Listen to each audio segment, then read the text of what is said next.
ലോകത്തെ ഏറ്റവും മികച്ച ആയുധങ്ങളുള്ള രാജ്യമാണ് റഷ്യ.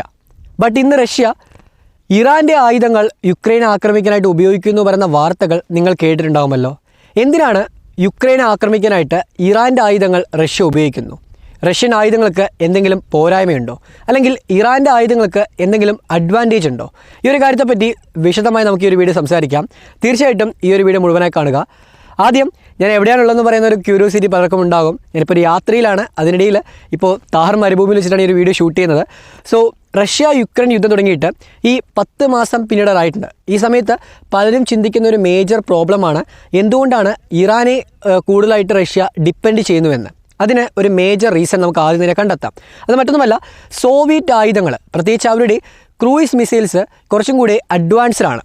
അതുകൊണ്ട് തന്നെ ഈ ഒരു മിസൈൽസിന് വലിയ കോസ്റ്റാണ് ഒരെണ്ണം നിർമ്മിക്കാനായിട്ട് പോലും റഷ്യ ചിലവാക്കേണ്ടത്. അതായത് ഇപ്പോൾ ഒരു മിസൈൽ, ഇപ്പോൾ ഇസ്കാൻഡർ സീരീസിൽ പെടുന്ന മിസൈൽ എടുക്കുകയാണെങ്കിൽ ആ മിസൈൽസിന് സാധാരണ നമ്മൾ ഉപയോഗിക്കുന്ന മിസൈൽസിനേക്കാളും കൂടുതൽ കോസ്റ്റ് ഉണ്ട്. കാരണം അഡ്വാൻസ്ഡ് ആയിരിക്കുന്ന സീക്കേഴ്സും അത്യാധുനികമായിരിക്കുന്ന ടെക്നോളജീസുമാണ് ഈ ഒരു മിസൈൽ ഉപയോഗിക്കുന്നത്.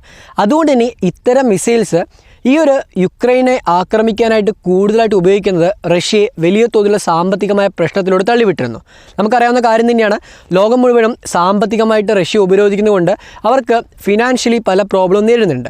ഈ ഒരു കാര്യം കൊണ്ട് തന്നെ കൂടുതൽ വില കൊടുത്തുകൊണ്ട് മിസൈൽസ് വാങ്ങിക്കുകയും അല്ലെങ്കിൽ മിസൈൽസ് നിർമ്മിക്കുകയും ആ മിസൈൽസ് ഈ ഒരു യുക്രൈൻ റഷ്യ യുദ്ധത്തിൽ കൂടുതലായിട്ട് ചെലവഴിക്കുന്നത് റഷ്യയ്ക്ക് വലിയൊരു ഭീമമായ കടമാണ് വരുത്തി വയ്ക്കുന്നത്.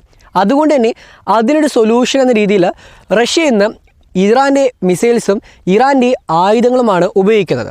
എന്തൊക്കെയാണ് ഇറാൻ്റെ കയ്യിൽ നിന്ന് റഷ്യ വാങ്ങിക്കുന്ന ആയുധങ്ങൾ? ഈ ഒരു ചോദ്യത്തിൻ്റെ ഏറ്റവും പ്രധാനപ്പെട്ട ഉത്തരമെന്ന് പറയുന്നത് ഇസ്കാൻഡർ സീരീസിൽ പെടുന്ന മിസൈലിന് ബദലായിട്ട് ഉപയോഗിക്കാൻ സാധിക്കുന്ന ഇറാൻ്റെ കൈവശമുള്ള ഈ ഷോർട്ട് റേഞ്ചിലുള്ള മിസൈൽസും പ്ലസ് ഇറാൻ്റെ കമിക്കാസ് സീരീസിൽ പെടുന്ന ഡ്രോൺസുമാണ്. സോ ഈ ഒരു കമിക്കാസ് സീരീസിൽ പെടുന്ന ഡ്രോൺസ് ഇറാൻ്റെ കയ്യിൽ നിന്ന് ആയിരക്കണക്കിനാണ് റഷ്യ വാങ്ങിയിരിക്കുന്നത്. ഈ ഡ്രോൺസിൽ 200 എണ്ണം യുക്രൈൻ ഷൂട്ട് ചെയ്ത് വീഴ്ത്തിയെന്ന് അവർ പോലും ഒരു അവകാശവാദം ഉന്നയിക്കുന്നുണ്ട്. സോ ഇത്തരം ആയുധങ്ങൾ ഇറാൻ്റെ കയ്യിൽ നിന്ന് വാങ്ങിക്കാനുള്ള മേജർ റീസണായിട്ട് നമുക്ക് ചില പ്രധാനപ്പെട്ട കാര്യങ്ങൾ കൂടെ അറിയാൻ സാധിക്കുന്നതാണ്. ഒന്നാമത്തെ കാര്യം, റഷ്യ ഈ കോസ്റ്റിൻ്റെ ഒരു പ്രശ്നം അവിടെ പരിഗണിക്കുന്നുണ്ടെങ്കിലും മറ്റൊരു മേജർ റീസണായിട്ട് ഇറാനെയും ഈ ഒരു യുദ്ധത്തിലോട്ട് കൊണ്ടുവരുന്നതിലൂടെ അവർക്ക് റീജിയനിലുള്ള സപ്പോർട്ട് കൂടുതലായിട്ട് നേടാൻ സാധിക്കും.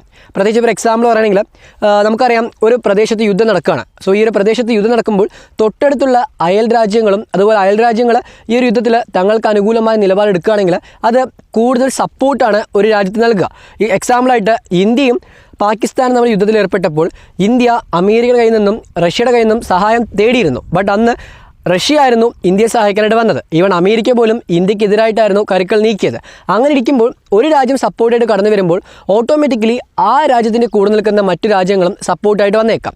ഇത്തരത്തിൽ ഒരു മ്യൂച്വലി അനുയോജ്യമായിരിക്കുന്ന ബെനിഫിറ്റ് നേടാനായിട്ടാണ് റഷ്യ ഇറാൻ്റെ കയ്യിൽ നിന്ന് വെപ്പൺസ് കൂടുതലായിട്ട് വാങ്ങിക്കുന്നത്.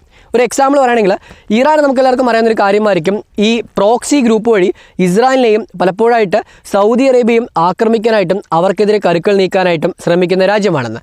ഇത്തരത്തിൽ ഇറാൻ്റെയും ഒരു പ്രോക്സി നെറ്റ്വർക്ക് മിഡിൽ ഈസ്റ്റിലും അത് മിഡിൽ ഈസ്റ്റിന് സമീപത്തുള്ള മറ്റു പല ഭാഗത്തോട്ടും എക്സ്പാൻഡ് ചെയ്യുന്നത് കാണാൻ സാധിക്കും.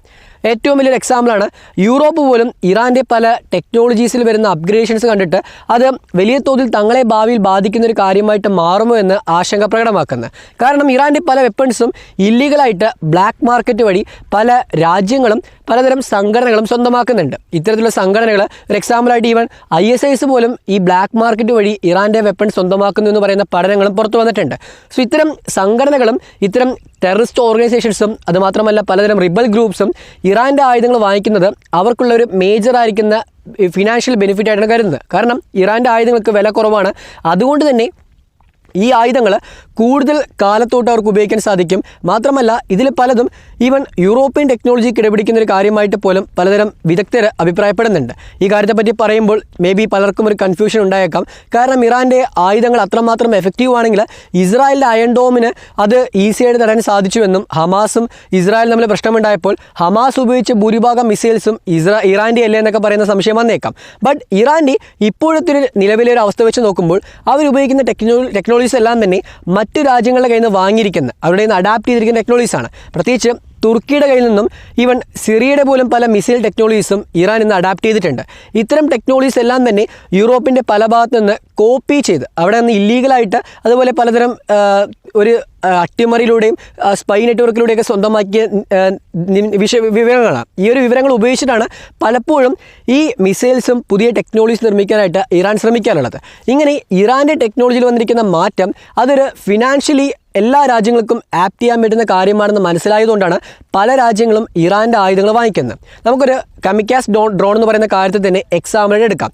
ഈ ഡ്രോൺസ് ഏറ്റവും കൂടുതലായിട്ട് ഇന്ന് യുക്രൈന് തലവേദനയായിട്ട് മാറുന്നുണ്ട്. യുക്രൈൻ 200 ഡ്രോൺസിനെ അവർ വീഴ്ത്തിയെന്ന് പറയുന്നുണ്ടെങ്കിലും ഈ ഡ്രോൺസ് യുക്രൈനിയൻ അസറ്റിനെയും അവരുടെ മിലിറ്ററി വിന്യാസത്തെ എല്ലാം തന്നെ ബാധിക്കുന്നതായിട്ട് പല പഠനങ്ങളും പല വാർത്തകളും ഇന്ന് പുറത്തു വരുന്നുണ്ട്. സോ ഇത്തരം ഡ്രോൺസ് കൂടുതലായിട്ട് ഇറാൻ്റെ കയ്യിൽ നിന്ന് റഷ്യ വാങ്ങിക്കുന്നതിലൂടെ അവർക്ക് കോസ്റ്റ് എഫക്റ്റീവായിട്ട്, അതായത് ഒരു 100 രൂപ കൊടുത്തു കഴിഞ്ഞാൽ ഒരു കാര്യം കിട്ടുന്നുണ്ടെങ്കിൽ അതേ കാര്യം 1000 രൂപയ്ക്ക് നമ്മൾ വാങ്ങിക്കുന്നതിനും ഡിഫറൻസ് ഉണ്ടല്ലോ. ഈ ഡിഫറൻസ് കൊണ്ട് തന്നെയാണ് ഈ ഒരു മിസൈൽ സിസ്റ്റവും ബാക്കിയുള്ള ലേറ്റസ്റ്റ് ടെക്നോളജീസും കൂടുതലായിട്ട് ഇറാൻ്റെ കൈവശം നിന്ന് റഷ്യ വാങ്ങിക്കുന്നത്. നമുക്ക് പലപ്പോഴും അറിയാം, ഈ ഇറാൻ റഷ്യ എന്നൊക്കെ പറയുമ്പോൾ ഇവർ തമ്മിലുള്ള ബന്ധം, നയതന്ത്ര ബന്ധം എന്താണെന്ന് പറയുന്ന സംശയം പലർക്കും ഉണ്ടായേക്കാം. ഈ കാര്യത്തെപ്പറ്റിയെല്ലാം മനസ്സിലാക്കണമെങ്കിൽ തീർച്ചയായിട്ടും പുസ്തകങ്ങൾ നിങ്ങൾക്ക് ഏറ്റവും കൂടുതൽ ഹെൽപ്പ് ചെയ്യും. പ്രത്യേകിച്ച് ഇന്ത്യയുടെ പോലും നയതന്ത്രപരമായ നീക്കങ്ങളും ഇന്ത്യ പലപ്പോഴായിട്ട് എടുത്തു വയ്ക്കുന്ന സ്ട്രാറ്റജിക് അഫയേഴ്സിനെ പറ്റിയൊക്കെ മനസ്സിലാക്കുവാനായിട്ട് എസ് ജയശങ്കർ അവരുടെ ഇന്ത്യ വേ എന്ന് പറയുന്ന പുസ്തകമുണ്ട്. ഇത് നമ്മുടെ കുക്കു എഫ്എമ്മിൽ ഇന്ന് ഈ വരുന്ന ദീപാവലി പ്രമാണിച്ച് വലിയൊരു ഓഫറിലൂടെ നൽകുന്നുണ്ട്. പ്രത്യേകിച്ച് 10 ലക്ഷം രൂപ വരെയുള്ള പ്രൈസ് പോലും നിങ്ങൾക്ക് വിൻ ചെയ്യാനായിട്ടുള്ള അവസരമാണ് കുക്കു എഫ് ഒരുക്കുന്നത്.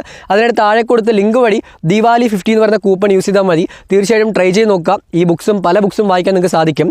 സോ നമ്മൾ ടോപ്പിക്കിലോട്ട് തിരിച്ചു വരുമ്പോൾ ഇന്ന് ഇറാൻ്റെ ആയുധങ്ങൾ കൂടുതലായിട്ട് വിൽക്കുന്നതിലൂടെ അവർക്കും എക്കോണമിക്കിൽ ഒരു ലാഭം ലഭിക്കുന്ന കാര്യത്തെയും കാണാൻ സാധിക്കുന്നതാണ്. പ്രത്യേകിച്ച് ഇറാൻ്റെ എക്കോണമി നോക്കുകയാണെങ്കിൽ ഈ ഉപരോധം മൂലം, അമേരിക്ക നൽകിയ ഉപരോധം മൂലം ആണവായുധം ഇറാൻ നിർമ്മിക്കാനായിട്ട് ശ്രമിക്കുന്നു പറയുന്ന ആ ഒരു ആരോപണം മൂലമെല്ലാം തന്നെ ലോകത്തിൻ്റെ പല ഭാഗത്തും ഉപരോധം നേരിടുന്നുണ്ട്. ഈവൻ ഇറാൻ്റെ കയ്യിൽ നിന്ന് ഇന്ത്യക്ക് പോലും എണ്ണ വാങ്ങിക്കാൻ സാധിക്കില്ല. അതും ലിമിറ്റഡ് ആയിട്ടുള്ള അമൗണ്ടിൽ മാത്രമേ എണ്ണ വാങ്ങിക്കാൻ സാധിക്കുള്ളൂ. സോ കൂടുതൽ എണ്ണ വാങ്ങിക്കണമെങ്കിൽ അതിൽ പല ഉപരോധങ്ങൾ വരും. അതെല്ലാം കൊണ്ട് തന്നെ ഇറാൻ്റെ എക്കോണമി വീക്കാകുന്നതുകൊണ്ട് അതിനെ തടയാനായിട്ടും ഇറാൻ ഇന്ന് കാര്യമായിട്ടുള്ളൊരു നീക്കമെന്ന രീതിയിലാണ് ഇത്തരമൊരു പർച്ചേസിനെ കൂടുതൽ പ്രോത്സാഹിപ്പിക്കുന്നത്. സോ റഷ്യയ്ക്ക് ഇവിടെ 2 കാര്യങ്ങളുണ്ട്. ഒന്ന് വന്നിട്ട് ഒരു കല്ലിൽ 2 മാങ്ങ എന്ന് പറയുന്ന പോലെ, ഒന്ന് ഇറാൻ എന്ന് പറയുന്ന രാജ്യത്തിൻ്റെ സപ്പോർട്ട് അവർക്ക് സ്വന്തമാക്കാൻ സാധിക്കും. പ്ലസ് അതേ സമയത്ത് തന്നെ കൂടുതൽ വെപ്പൺസ് കോസ്റ്റ് എഫക്റ്റീവായിട്ട് അവർക്ക് വാങ്ങാനും സാധിക്കും. അതും മറ്റൊരു പ്രധാനപ്പെട്ട കാര്യമായിട്ട് ഈ റഷ്യയുടെ കൈവശമുള്ള ലേറ്റസ്റ്റ് വെപ്പൺസ് പോലും അവർക്ക് ഉപയോഗിക്കാതിരിക്കാൻ സാധിക്കും. അതായത് റഷ്യയുടെ കൈവശം എത്രത്തോളം ഇൻവെൻട്രി ഉണ്ട്, അവരുടെ ആയുധ ശേഖരം എത്രത്തോളം ഉണ്ടെന്ന് പറയുന്ന കാര്യത്തെ ഇതുവരെ പൂർണ്ണമായിട്ടും അവർ ഈ ഒരു യുദ്ധത്തിൽ പ്രദർശിപ്പിച്ചിട്ടില്ല.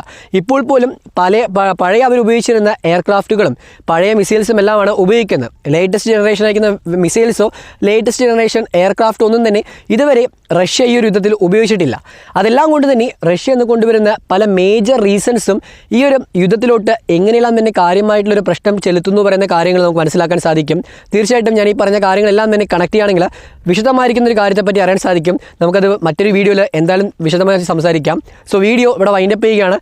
ഈ ഒരു ഏരിയയിൽ വെച്ച് ഷൂട്ട് ചെയ്യുന്നതുകൊണ്ട് തന്നെ മേ ബി നോയ്സ് ഉണ്ടായേക്കാം, പലതരം പ്രോബ്ലംസ് ഉണ്ടായേക്കാം. ബട്ട് വീഡിയോ ഇടാനായിട്ട് കുറേ ആൾക്കാർ റിക്വസ്റ്റ് ചെയ്തുകൊണ്ടാണ് ഞാൻ വീഡിയോ ചെയ്യുന്നത്. സോ മറ്റൊരു വിഷയമായിട്ട് വീണ്ടും കണ്ടുമുട്ടാം. Thank you for this video. Jai Hind.